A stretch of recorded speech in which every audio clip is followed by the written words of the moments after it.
Welcome to Deschutes Public Library's online programming. I'm Liz Goodrich, and I'm part of the community relations team that has been busy creating content to keep you informed and engaged with the library. Please make sure to check out all the great presentations that we have archived on our YouTube channel. From cooking demonstrations to poetry readings, there is something for everyone. During this webinar, we are going to hear about what it takes to take down a dam. I'd like to welcome Desiree Tullos. She is a professor in the Biological and Ecological Engineering Department at OSU University. Her research emphasizes the sustainable engineering and management of rivers. She currently serves on the Independent Scientific Review Panel for Bonneville Power Administration's Northwest Power and Conservation Council and on the Board of Directors for the Natural Heritage Institute. Desiree, I pronounced your last name wrong. I don't mind. It's Tullos, but it doesn't matter. Thank you. So please welcome Desiree, and I'm going to hide my video, and she's going to start sharing your screen. All right. Well, thanks, Liz, again for that introduction, and thanks to all of you for joining this evening. My plan for the next 30 or so minutes is to give you a 30,000-foot visually based overview of what we've collectively learned about dam removal over the past 10 years. And when I say we, I refer to a group of really fun and engaged researchers and practitioners that I've been working with from across the US to kind of wrap our heads around this problem of what to do with the aging and problematic dams in the United States. How do we decide which ones to take down, which ones to keep, and how do we remove them in a way that minimizes the impacts on the environment and on people? So that's where we're headed. Just a brief overview on what it takes to take down a dam. And I'll start here with this slide, which illustrates the locations of all the dams in the National Inventory of Dams. It's a database. It has around 91,000 dams in it. And they tend to be the larger dams that have some kind of nexus with the government. So maybe they're a hydropower project or they have a permit of some kind. But the reality is that 91,000 dams is a tiny fraction of the actual number of dams we have in the United States. We don't know exactly what that number is because we don't have any inventory, but we think it's closer to 2 million or more. And most of those dams are small. They're the dinky little dams that sit on rivers that maybe they diverted water for irrigation at one point, or they had some purpose, but most of them are no longer functional and really just serve currently as public safety hazards and fish passage barriers. So a lot more than 91,000 on the landscape, and we're starting to see that pattern of damming has really been reversed. So why are we removing these dams? I'll walk you through this series going in the counterclockwise direction. So up here on the upper left, we have a report card that the American Society of Civil Engineers does. They do it every 4 or 5 years. They rate our infrastructure, and they do everything from wastewater treatment plants to bridges and roads, railroads, but dams is on that list. And every year, at every assessment, it always scores really poorly on the order of like a D, just barely passing. And part of the reason for that is because the dams in the US are old. The average age is 56 years. Dam building peaked in the late 60s or early 70s. So our dams are old. Most of them only had a design life of 50 years. And what that means is after 50 years, you expect a lot more maintenance, a lot more upkeep. So the dam becomes way more expensive. And you can see that the effects of that on the landscape. This is a picture of Chiloquin Dam, which was removed in probably like a decade ago, but it's on the upper Klamath River and the Sprague River. And what you can see here is this buttress. This is a piece of concrete that helps hold up part of the dam, and you can see water flowing underneath it. And this is not that unusual. This dam itself was over 100 years old, but there's a lot of dams across the US who have outlived their lives and are no longer serving the benefits. And that takes us to this next picture here on the lower right, which is actually a dam from Colorado. It's the Paonia Dam, but it's full of sediment. So in addition to storing water, dams store sediment. And in a lot of cases, that means that we lose the function of the dam. So we lose a storage But we also have direct impacts, for example, on this is the outlet for the dam, right? So suddenly it becomes a dam safety issue if you can't evacuate the water from the dam as quickly as you need to. So we lose the benefit of the dam and we create a public safety hazard. And that brings us to this last figure up here in the upper right-hand corner. Unfortunately, this is a database that some folks have been putting together on fatalities at what we call low head dams. Essentially, they're short dams. They're not very tall. And so people tend to think that they're not important or they don't have important impacts. But the reality is that there's a hydraulic condition on the downstream end that people, particularly recreationalists, get trapped in, and it's really hard to escape. They're called drowning machines, and they're all across the US. So we've got all of these issues. Our dams are old, they're falling apart, they're losing their productive function, and they're a public safety hazard. And then we get to what is on the minds of a lot of people when they think about dams, and that's decline of aquatic organisms like, for example, salmon. And these plots just show the precipitous decline of salmon over the last 3 decades. And dams are considered to be one of the driving forces behind that. When we talk about salmon decline, we talk about the 4 H's. So harvest, like over commercial harvesting, habitat, so habitat loss, decline, hatcheries. Hatcheries are known to negatively impact wild salmon. And then the 4th is hydropower, which it's really referring to dams more broadly, but we just use hydropower to complete the alliteration. But the issue here is dams are one of a driving force for the decline of salmon. So we see a major driver of dam removal associated with restoring access to habitat for these critically threatened and endangered species. All right, so this is what the trend of dam removal looks like in the United States. Since mid-1990s, we've seen a real uptick in the number of dams that are being removed. And what you'll notice here is that the vast majority of them are not these dark bars, which represent large dams, so like 30 feet or taller. The vast majority of the dams are these small, 30 feet or less, or what we think of as dinky little dams. And that's important for a few reasons that we'll come back to. But an important piece of this is that folks think about dam removal and they see, for example, images. This is the Marmot Dam in the upper left. It was exploded very sort of dramatically with dynamite. There's other examples of this, like the Elwha Dam removal. So when people think of dam removals, they think of these big, dramatic, exciting projects. The reality is most of them actually look more like this tiny little dam in the Calapooya River. It was removed literally in a couple of days with a hydraulic thumb and a dump truck. And this actually is what the vast majority of dam removals look like. They're not an Elwha, they're not a Klamath. They're a dinky little Brownsville dam. And that's important because people tend to have exaggerated ideas about what happens with dam removal and how much it costs. So one of the key things that we've been working on is trying to help characterize sort of the range of dam removals to help the public better understand what they look like and also the context for which they happen, under which they happen.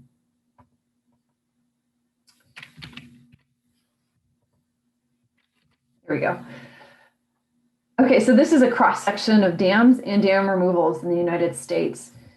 And so if you take a look at this upper portion, this upper figure, you'll see states that have a lot of dams like Texas versus how many dams they're actually removing. For example, Texas, not removing a lot. Oregon's kind of in the middle. We've got close to 1,000 dams. We've removed around 50.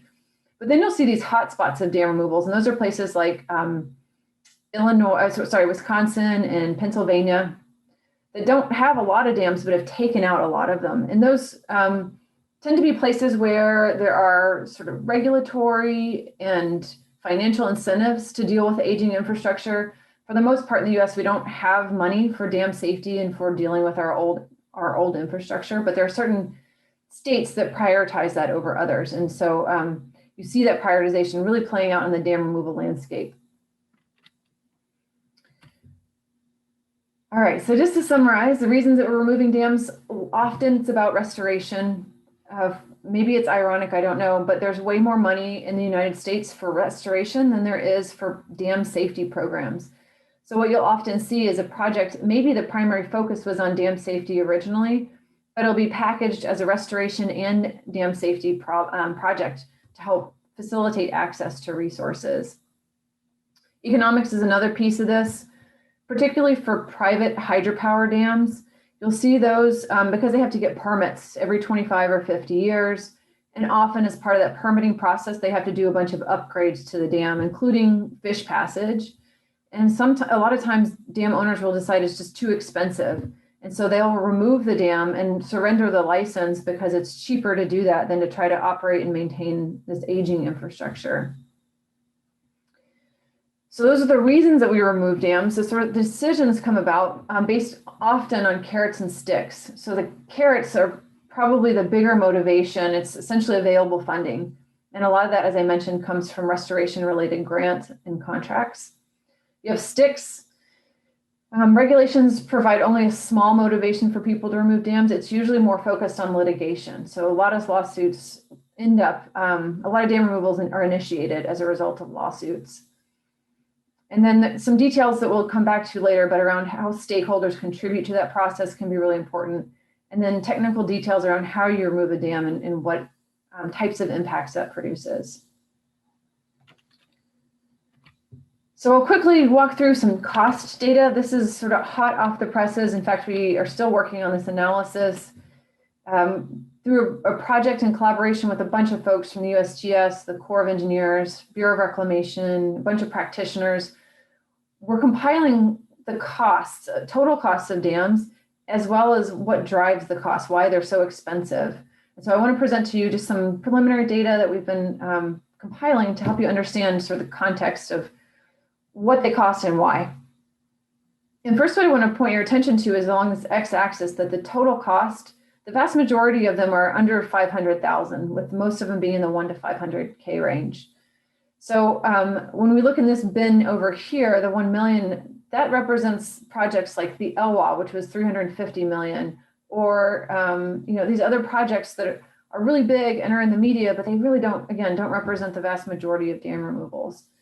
So we're typically looking at projects on the order of 50 to 500,000.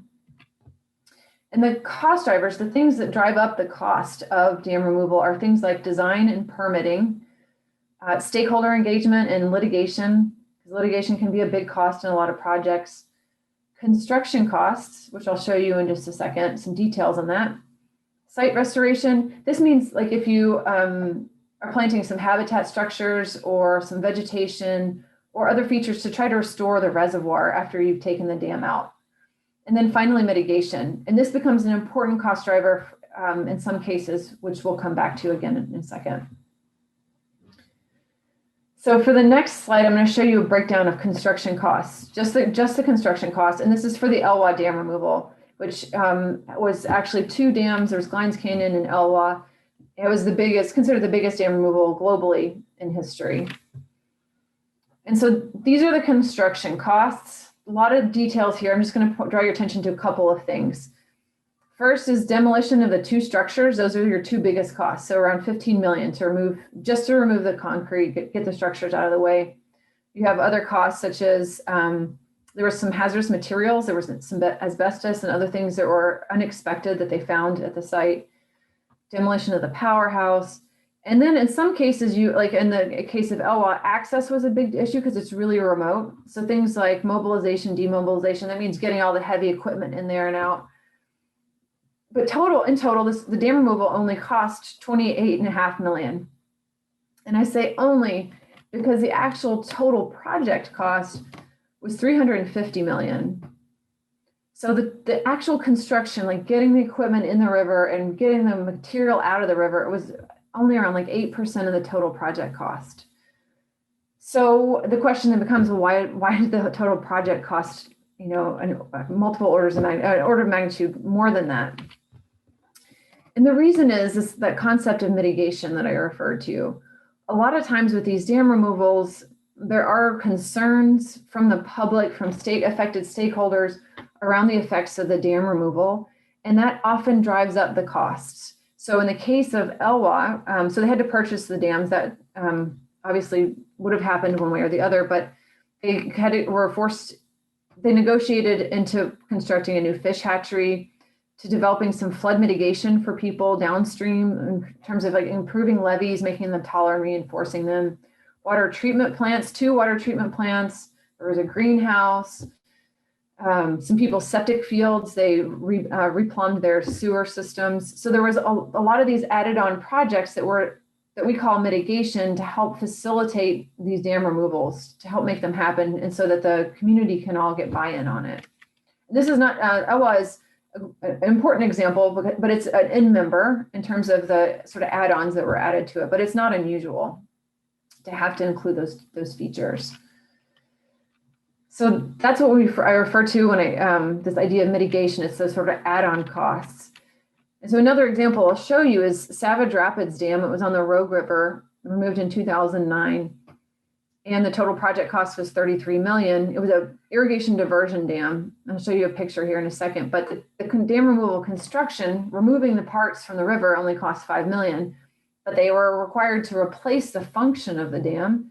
And they did that with a pumping plant. So that was $22 million. So they spent way more on the replacement infrastructure than they did on the actual removing the dam. So this is what that looks like. This is the Rogue River moving from right of the screen to left, going downstream.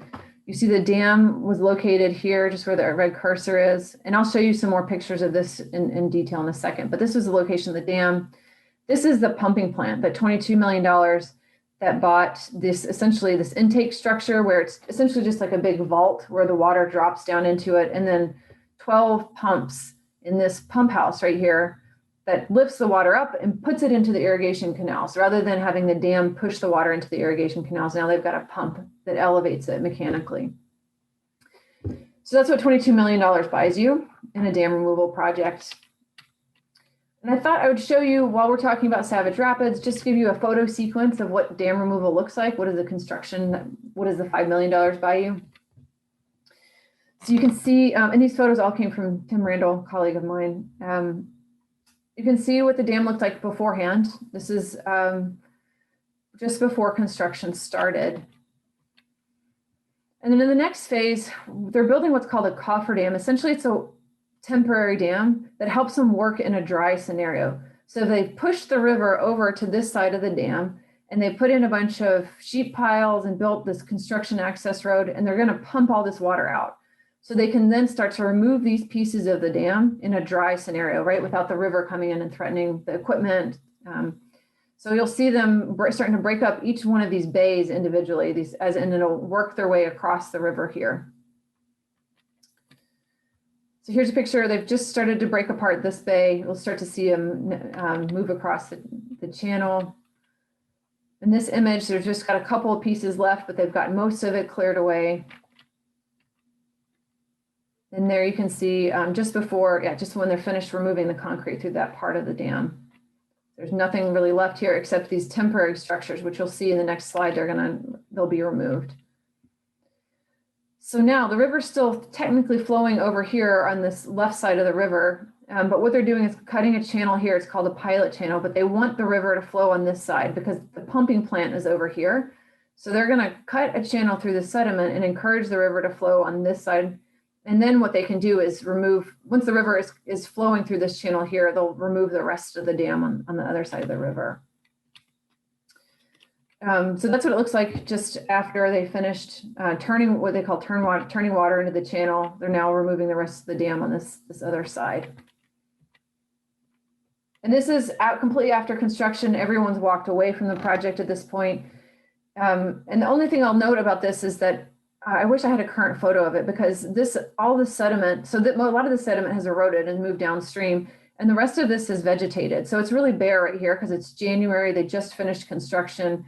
But after a decade, this place is completely filled with vegetation, and looks like a natural river. In fact, for a lot of dam removals, if there's not this legacy infrastructure, you won't even notice that there was ever a dam there. So what are some of the common concerns that the public raises, that stakeholders raise as part of dam removal processes? I'm going to walk you through this diagram pretty quickly. These are just as an assessment we did. We did a bunch of surveys of practitioners and landowners and a number of other folks to try to figure out what were the most common concerns that people raised. And some of those, and most of them involve sediment of some kind, some concerns around sediment. For example, if you remove a dam, there's going to be a bunch of erosion and it's going to expose this infrastructure upstream to higher stresses and higher erosion. We actually found no evidence of that at all. Another concern here in the upper left was that as you drain the reservoir, there'll be that exposed sediment and that it would just become like a big field of invasive plants like English ivy or blackberry or reed canary grass. And what we found with that is that it depends on the dam removal style. Like how quickly do you drain the reservoir? When do you drain it? What do you do to revegetate the land? So this is something that we can control, or that we can manage at least. Another one that is interesting that pops up more often than I was initially assumed is around wells. So if you are a landowner in a reservoir and you installed a well since the dam was constructed, that reservoir sort of artificially elevates the water or the groundwater around it.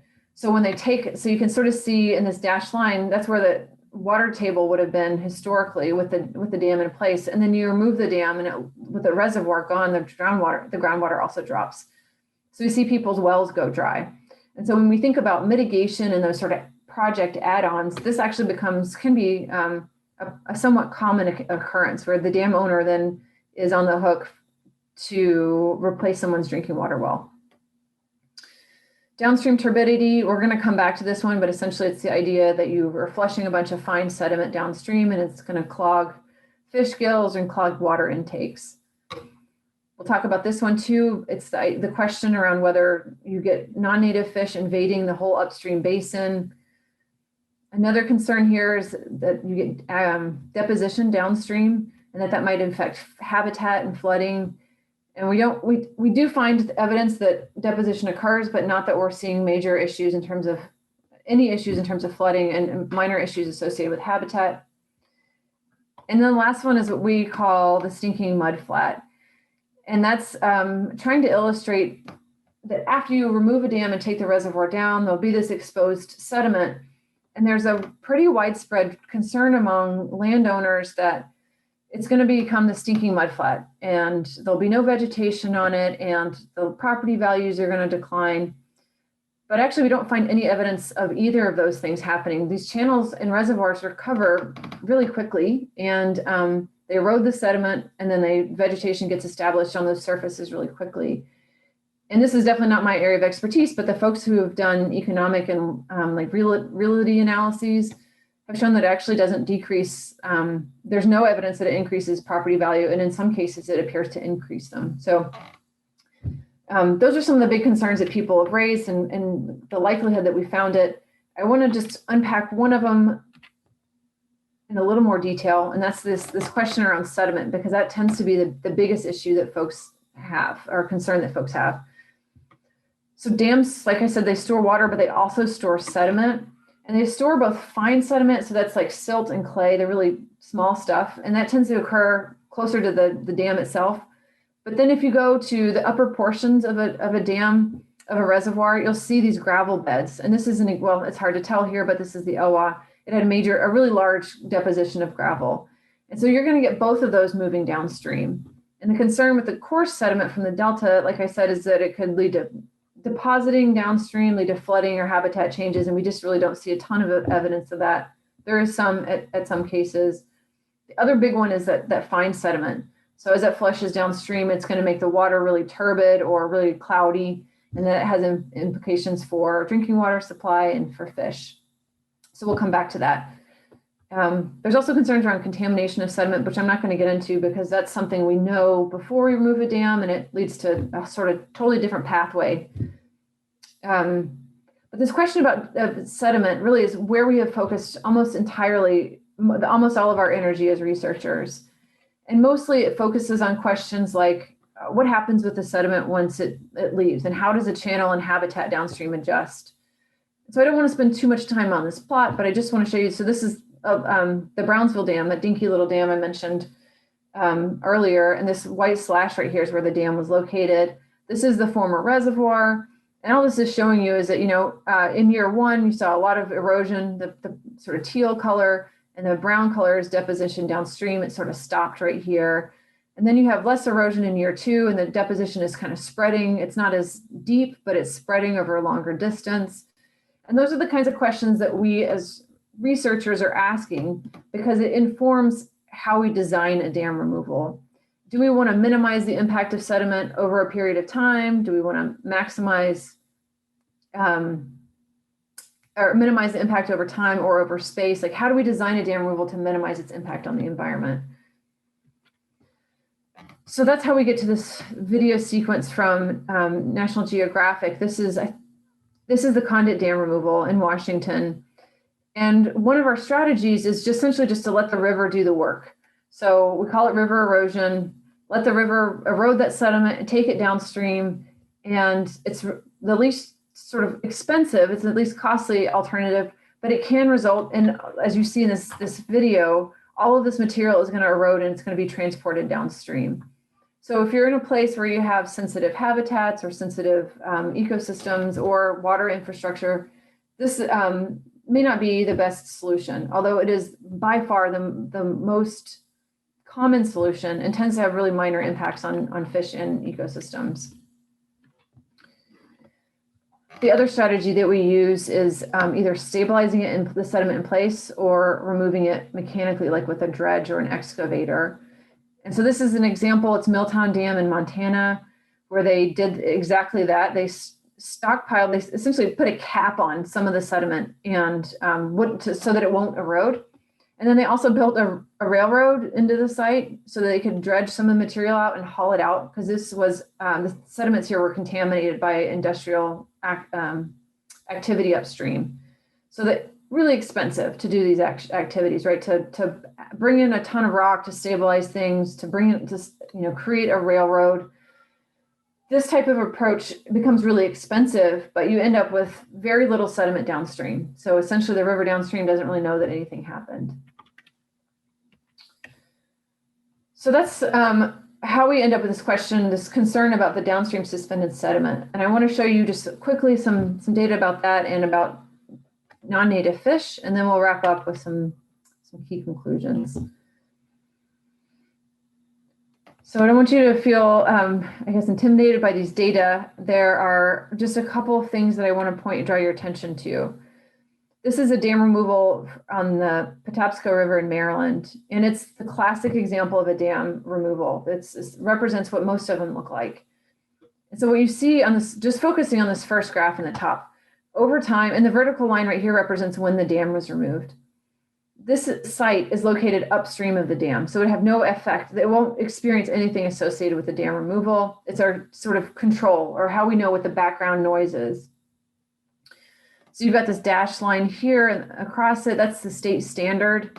And turbidity is just a measure of suspended sediment. It's just like an optical measure of how cloudy the water is, but it's related to suspended sediment. So it's easier to measure. But so what it tells you though, is that over time, even in the absence of any kind of dam impact, this river is regularly exceeding the state standard. So there's a lot of variability. There's a lot of noise, even independent of the dam removal. And then you come downstream of the dam removal, and you'll notice these plots don't really look that different. There's times like immediately after dam removal, you see a spike here where you didn't see one here, or there's another one here in 2013 where you didn't see one here. That was either because the gauge was not functioning, because there was a gap of time that it wasn't, or something else was going on. But the idea here is that they're really not very different, that you can't see a major effect of the dam removal on this suspended sediment. And again, that's the case for most projects. And then you come to the ELWA, again, the project that everybody thinks about when they think of dam removal. You look upstream, again, this is where the dam was, when the dam was removed. And it's pretty regularly exceeding the state standard as well, that dashed line. But then after dam removal, right, there's all of these days where you get a dramatic amount of sediment moving downstream. And so these sort of represent these two bookends of what most projects look like versus what most people think of when they think of dam removals. So our thoughts, our reflections, our findings on this is that for the majority of sites, actually, this isn't a major concern. those concentrations of fine sediment are either within natural variability or within state standards. And the reason for that is because most of these small dams don't store very much sediment. It's like maybe 1 or 2 years worth of supply versus these exceptional scenarios like the Elwha up here or Condit down here.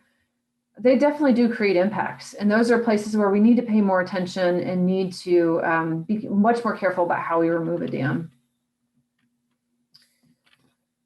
The last thing I want to just quickly highlight is this concern that we have around the invasion of non-native fish. So you take a dam down, that dam, not only was it blocking salmon and desirable organisms, but also these other fish and other organisms that we might not want upstream. Things like catfish or bass, or in some cases, brown trout. And what's interesting about this in our analysis is that there's just really not a lot of data on it. And that what we found in peer-reviewed journal articles, which is what we kind of think of as the hallmark of good work, and we found that 3 of the 4 more projects showed evidence that fish did invade upstream. But then what we also found was an equal number of data sets that showed no evidence of invasion, but that they weren't published. And this was a red flag for us. As scientists, we should be balanced in terms of what data we're publishing and not trying to tell a story of, yes, fish are going to invade upstream. When the reality is we actually have a balance in terms of data that suggests they do and data that suggests they don't. But we've resisted, for whatever reason, we being sort of the broader we, have resisted publishing those data that don't show an effect. And I think that's a bias in science, that we tend to only want to publish interesting or exciting stories, and nobody gets excited about a study that doesn't show any effect. So that's an issue that I think we need to resolve from a science perspective. But the other thing that we found related to this is that just because there are invasive fish downstream doesn't necessarily mean they will invade upstream. It depends on whether there's habitat available for them. Most of them like a hot, warm reservoir. They don't like cold, fast-moving water.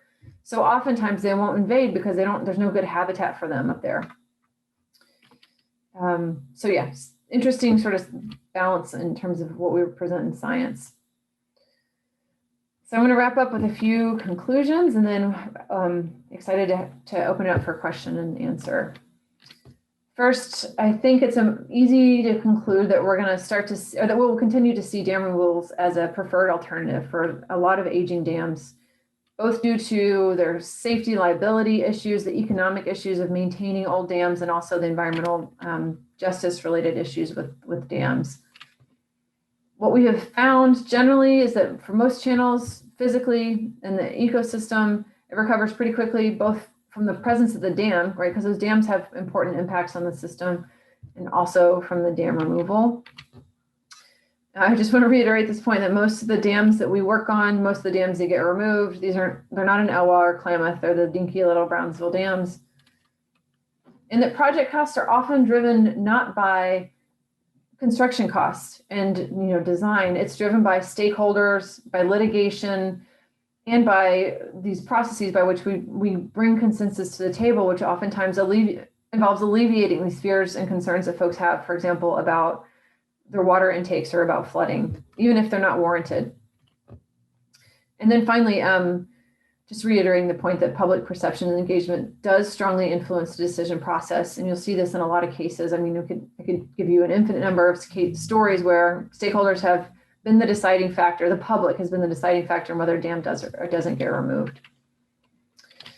So I'm going to end there. There's so many people that I would like to thank. I'm not going to list all of them, but just acknowledge that this is a body of work that's been developed over many years by a lot of people. And then also thank you for joining us for the discussion tonight. And I hope, that we have some discussion still. Thank you. Thank you. Desiree, why don't you go ahead and stop sharing your screen, and we'll get to some of the questions. And who is this? Is this also, are you signed on 2 devices, or is this you also? I have no idea. I don't know. I saw that come on and I don't know what that is. So Okay. We're going to hide that person. I don't know. Okay, just a couple of questions that came through in the chat. Why are legacy structures left behind? Oh, that's a great question. So the legacy structures can be, in large part, sometimes it's cheaper. So there's certainly a cost part of it. But another part of it is that oftentimes communities have an identity associated with these dams, right? So dams, they represent some important things to communities as part of their history. It represents sort of modernization. Like we see this especially right now in the developing countries, as they'll build a big dam that's sort of their entree into civilization and, you know, the world market. But that was also the case 100 years ago when we were building these dams. So there's a lot of identity tied up to it. So a lot of places where people had their first kiss or their first whatever.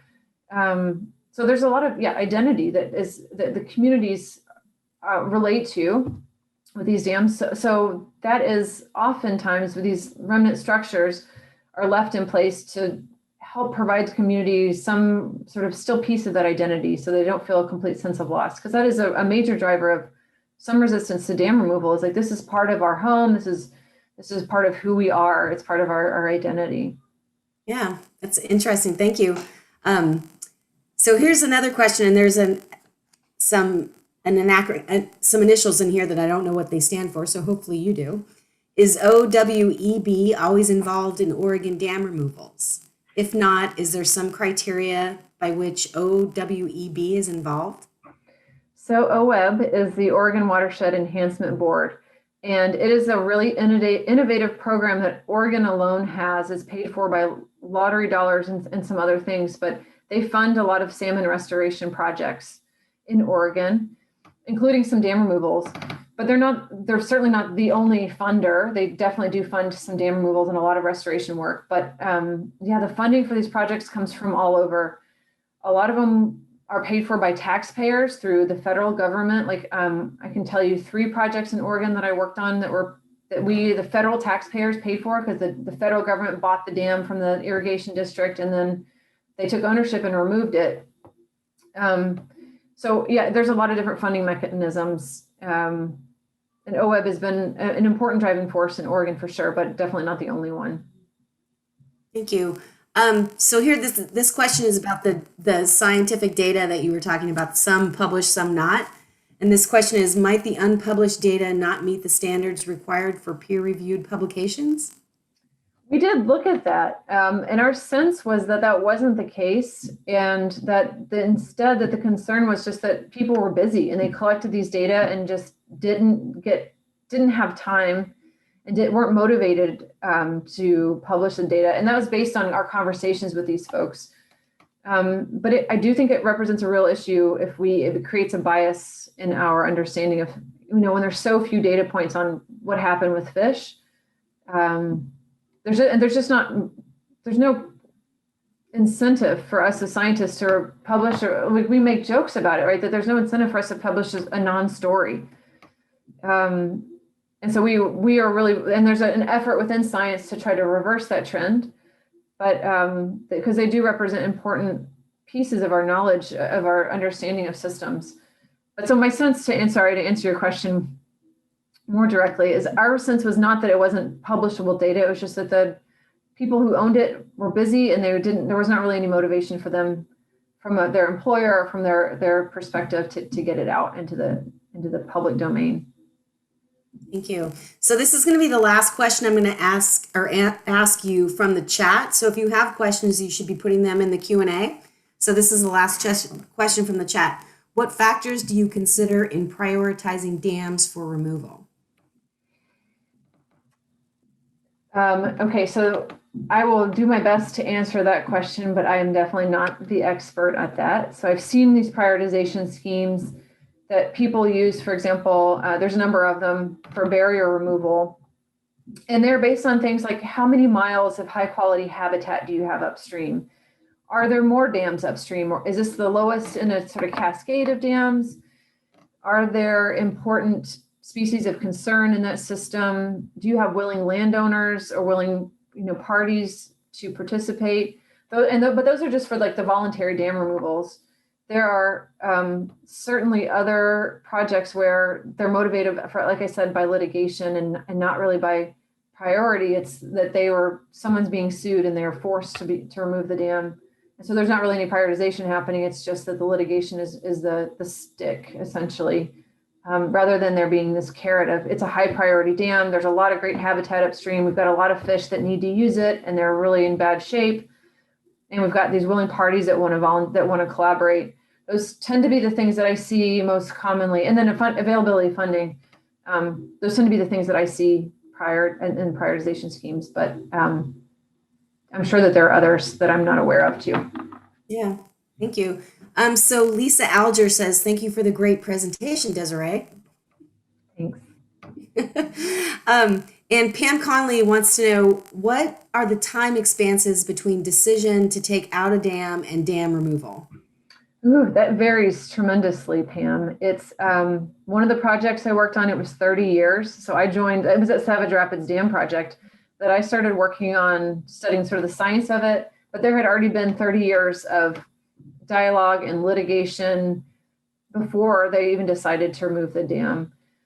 I don't think and that was one of the earlier ones in Oregon. I don't think that's the case now. I mean, you can look at like the Klamath projects, and the decision to remove those was made officially in 2010. And it looks like they'll probably get removed in 2023, 2024. That's even a long project. I think for most projects, these dinky little dams, it's on the order of a couple of years. So the decision gets made, you get the funding with OWEB, for example, to help get some design going. You're working with stakeholders. On those small dams, it's a lot faster, like a couple of years. But if there's any kind of controversy, that's what, around whether to remove the dam or not, or how to bring the community on board, that's when things really start to stretch out the time frame. Yeah, thanks. Warren would like to ask you, will dam removal result in the loss of invasive fish species, that is, lake fish not adapted to rivers? It can. Yes, it can. We've seen that happen. Essentially, you've removed their habitat. If they like warm, hot water, you can remove those fish get flushed downstream. They either find other habitat or they don't persist. We also see that, for example, in reservoirs, large reservoirs, when they draw them down completely for maintenance or for juvenile fish passage, it flushes those warm water predators or invasive species out of the reservoirs, and they appear to sort of disappear from the system. So yes, it can reduce that. By reducing the available habitat form, it can reduce the population. Yeah. Dan would also like to know, he asks, I'm wondering about the benefits that dams provide before removal. Is that usually a major consideration in determining whether to go ahead with removal? Yeah, that's another good question, Dan. So yes, the answer is yes. So if you were to think, if I were to, and I don't have the statistics off the top of my head, but there are practically none, very few dams that are removed that were flood regulation or flood control. We're not allowed to call it flood control anymore, but flood regulation projects, because there's no replacement for that, right? We don't have a lot of floodplain where we can store floods anymore. So we just don't have the replacement for function for flood regulation dam, whereas for our flood risk regulation dam, but for example, for irrigation diversions or hydropower, we have alternatives, right? For a hydropower dam, you can either use conservation or build a solar farm. You have other ways to produce that function. Or for irrigation diversion, rather than pushing water into a canal with the dam, you can pump it up using a pumping plant. So, and then there's also the case where these dams just no longer serve a function at all. And that becomes a really strong motivator in dam removal projects if it doesn't cost anything, because nobody's using the dam anymore. And you'd really be surprised at how many of those are at the landscape. We have something on the order of 3,500 dams in Oregon. And the expectation is like only a third of those are actually serving some function. So yeah, that is actually a pretty important driver of dam removal. Is there a function still? Does it still serve a function? And is that function replaceable? Yeah, thank you. Kate would like to know, have there been studies specifically on reds and the impact of long and short-term sediment loss loads on spawning? Yeah, so reds are the nests that salmon build to lay their eggs in. And there have, so as you flush both gravel and fine sediment downstream from a dam, there's been the concern is, are you wiping out an entire generation of salmon downstream. And there have been some studies, although I'd say they're more general and not as focused specifically on reds, but looking at, for example, how long the fine sediment lasts and how far it travels into the gravel, into the spawning gravel, for example. And again, it's sort of similar to the continuum that I was referring to. If you're on a Klamath project and there's a bunch of reds immediately downstream, you're probably going to lose some of those. And I'm not trying to point out the Klamath as to say that's what will happen on the Klamath. I'm just pointing out that it has a lot of fine sediment upstream. So if you've got a lot of fine sediment upstream and you flush it downstream, then yes, there will be some impacts to reds, but they're very temporary. And that's the reason, for example, on the Klamath, that they're going to remove the dams in January and February when flows are really high, and they can just flush that sediment out of the system really rapidly. So we designed the dam removals to avoid those kinds of impacts, even at the large dams.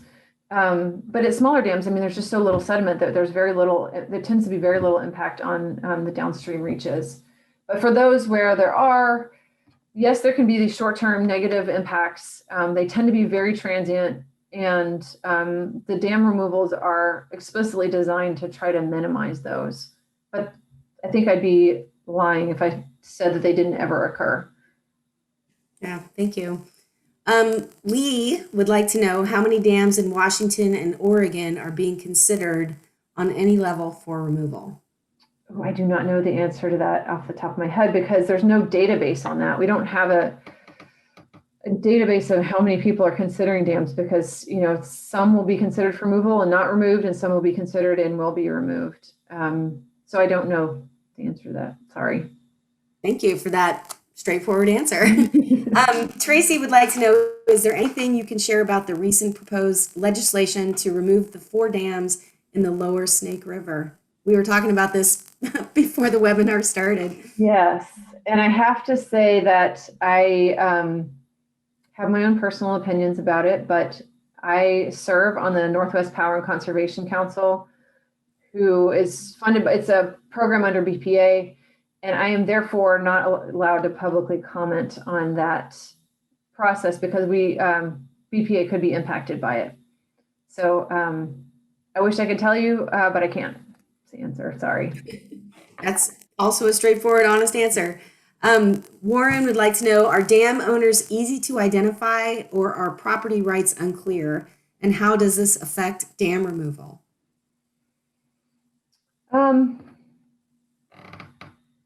I've never run into an issue where we didn't know who the landowners were. Usually they're, the parcels are really well identified, and there's a process, for example, in Oregon, where the Watershed Council or the project manager, whoever's managing the dam removal, really works hard to bring the community on board from the very beginning. And you start from the place of not saying, we're going to remove this dam. The question is, we have a problem at this dam. It's fish passage, it's public safety, it's whatever. What are our options? And so it's not, the idea is not to try to force dam removal down people's throats, but more to ask the question, how can we solve this problem with this dam? And that becomes a conversation that more landowners are willing to participate in.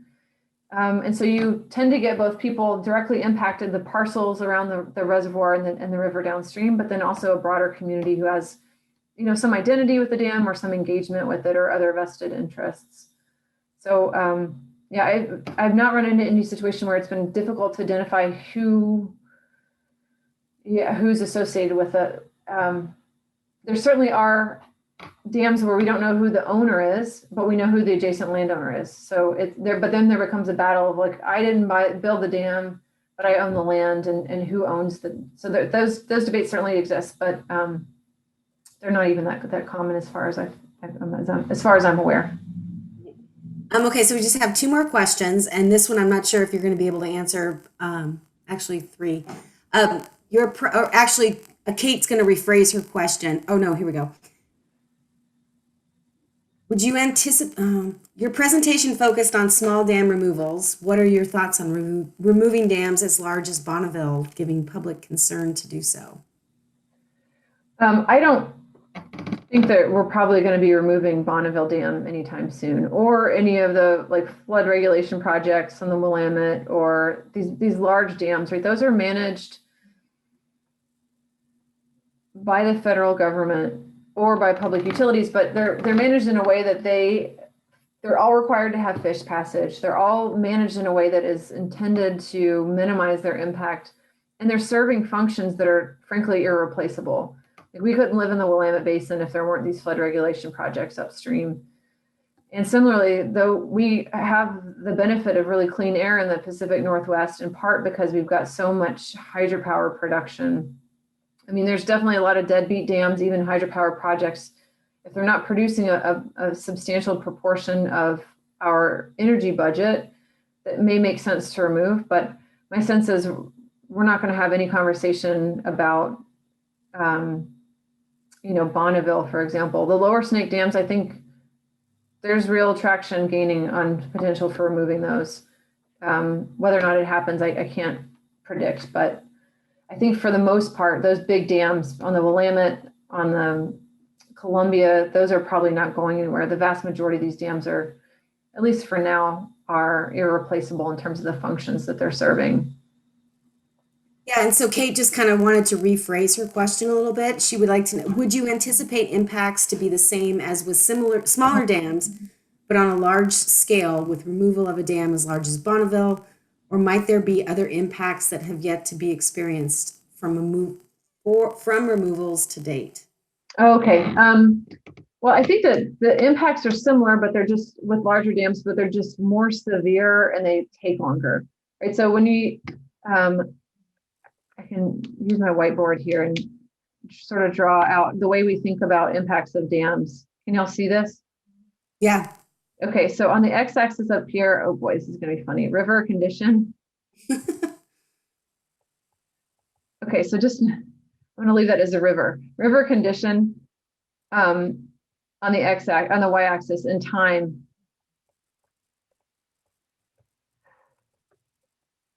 Here. And the idea is that we expect sometimes this little dip in terms of river condition immediately after dam removal. And that could be in terms of habitat, in terms of populations of fish or something, but that over time the river actually, and this could be minutes with a small dam removal, it's like minutes to weeks, maybe it's months, but with a larger dam, this time of this dip could be a couple of years, it could be 4 years.